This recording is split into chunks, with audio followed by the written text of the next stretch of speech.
le voir est en train de vouloir me dépasser. Allez relire ce passage biblique, vous allez comprendre ce que je vous dis. Quand ils arrivent à la montagne, ils disent Jésus dit à Moïse et Élie que la fin s'il veut me dépasser, je fais comment? Je fais comment? Et Moïse dit à Moïse et à Élie de dire à Jésus que mon ami, supporte, hein, c'est ta part de calvaire. Bientôt ça va finir. C'est pour ça que tu es venu sur la terre. Apprenez que quand vous avez vos problèmes, allez vers vos ancêtres. Mettez-vous là devant leur tombe.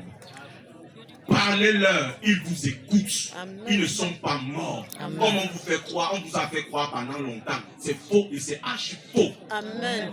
Vous allez sur la tombe. Moi d'ailleurs, j'ai mes enfants, quand ça ne va pas souvent avec eux, parce que moi je suis un peu exorciste, quand ça ne va pas, je leur dis, va sur la tombe de ton père ou sur la tombe de ta mère. Je te donne de l'eau. Je te donne du sucre. Moi c'est comme ça que je fais. Je te donne de l'eau, je te donne du sucre. Si tu peux, achète les fleurs. Va déposer sur la tombe. Quand tu arrives avec de l'eau, tu verses de l'eau tout autour de la tombe et tu verses du sucre tout autour de la tombe. Question de les nourrir. Ils ont besoin de ça.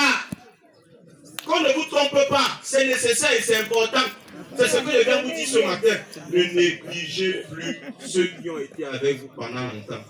Vos histoires des églises où on vous dit que ce sont des sorciers, je vais vous poser une question. Ma mère, ta mère quand elle vivait, elle était une rassembleuse. Elle était quelqu'un qui aimait la paix. Elle était quelqu'un qui était comme ça. C'est quand elle meurt, comme elle te dit qu'elle est fâchée, c'est pour ça que tu as fait l'accident. Donc de son vivant, elle ne se fâchait pas. C'est quand elle meurt qu'elle s'est fâchée. C'est faux! J'ai dit, c'est faux! Apprenez à aller communiquer avec ceux qui sont morts. Apprenez à aller parler avec eux.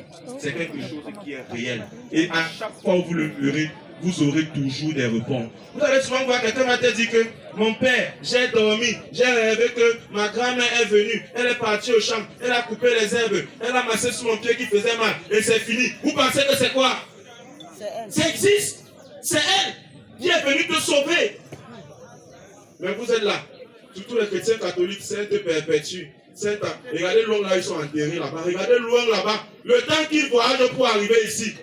Et pourtant, tu as ton grand-père. Tu as ta grand-mère qui est à zéro, pas, tu ne l'appelles pas, tu ne l'invoques pas. Sortez de l'ignorance. Sortez de l'ignorance. Apprenez à invoquer vos ancêtres.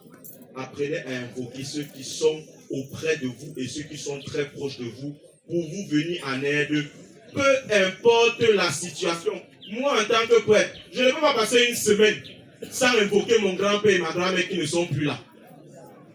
Et mes arrière-grands-parents dont on m'a parlé et que j'ai jugé qu'ils ont passé, qu'ils ont eu une bonne vie. Mais maintenant aussi, n'invoquez pas les gens que vous savez qu'ils étaient méchants. C'est ça l'inconvénient. Vous invoquez ceux que vous savez qu'ils étaient méchants. Vous dites qu'ils n'avaient pas une bonne vie. C'est que vous n'aurez que la méchanceté en retour. Il faut invoquer ceux que vous savez qu'ils ont eu un bon vécu de leur vivant. Que dans leur vie, c'était bien, c'était des personnes bien. Vous avez eu des témoignages de ceux qui étaient des personnes bien. Oui, là vous les invoquez, ils vont venir et ils vont vous aider. Mais si vous partez invoquer un sorcier, un méchant, mon ami, tu n'auras pas la sorcellerie et la méchanceté. Sauf si tu veux faire la sorcellerie et tu veux faire la méchanceté, là tu les invoques, ils vont venir, ils vont t'accompagner dans ça. Amen. Amen. Une seule chose que je viens vous annoncer ce soir, n'oubliez pas vos ancêtres. Loué soit Jésus-Christ. À jamais. Merci. Levons nous et confessons notre foi, je crois en Dieu.